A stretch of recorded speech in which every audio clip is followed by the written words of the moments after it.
Alex, thanks for talking to us. A very tough afternoon it turned out to be in the end. Yeah, very tough. Very tough. We didn't foresee what was to come. 15 minutes in, started really brightly, exactly what we wanted to do in terms of the game plan was working. Missed the opportunity with Dan, and I think there was one with Lachlan as well.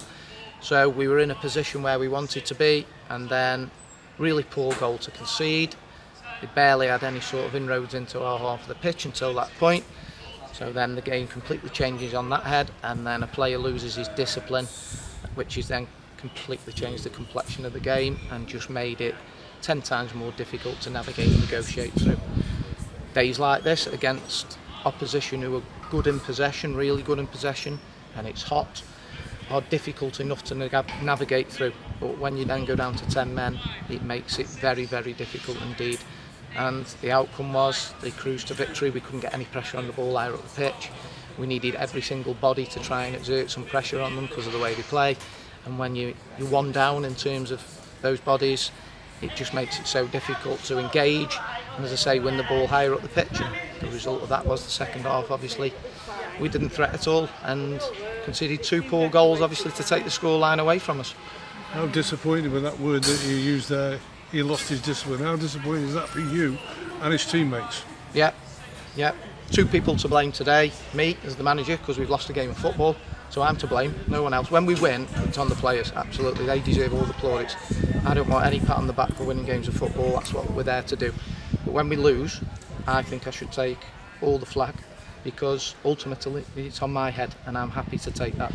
But there was somebody else, obviously, alongside me who should take some blame for what was to come from that game, because he lost his discipline and left us in a situation and a predicament that we didn't want to be in. He's held his hands up in there, but it will be dealt with on Monday morning, and let's leave it with that with regard to that issue. But the one thing that can happen from that is the door opens. You've got a game on Tuesday, and you won't be having him because he's got a 3-match suspension. They always say in football there's one door shut, another one opens for somebody to take an opportunity. Yeah, we've got bodies up the top end of the pitch that can deal with any sort of absences. So he's had a promising start to the season.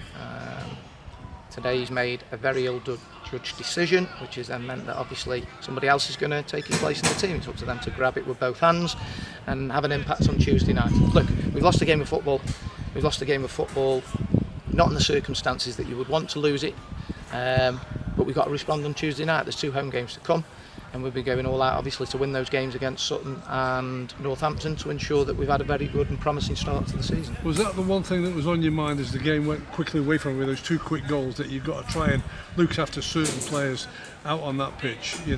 Substitutions and conditions, were taken into all that. Yeah, well, first of all, conceding those goals, the second and third in such close proximity, doesn't help at all, because you're still in the game at 1-0, regardless of being down to 10 men, regardless of the limited opportunities you're going to have to get territory and possession and opportunities from that. So that just killed it dead, didn't it? Because the longer you stay in the game, the opposition become more complacent. They naturally do, because they're in control of the game, certainly possession and territory-wise, and you've always got hope in that instance. But that period then took it away from us, and then like you say with your question, we've got to look after and protect some players that are going to start again on Tuesday night, because by that point at 3-0 with 20 minutes to go, whenever those substitutions were made, we knew that the game was beyond us. It spoiled what was hopefully going to be a good afternoon and a good test for both sides, didn't it? For that big change, goal, sending off. Yeah, absolutely. We thought it was going to be a real challenging test for us. We thought we could make a statement today with regard to where we're at.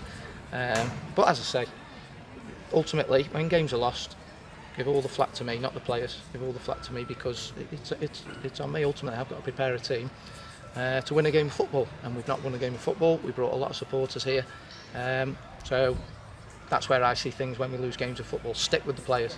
Don't worry about me. Give me all that you need in terms of flak, but please support the players, because we're coming through a transition period where we need a support, and they're great. We've come in numbers again, and there's a sense of optimism and feel good back in the support, but results like today and Tuesday obviously don't help that. Momentum was with us, now we've lost that momentum, we've got to regain it.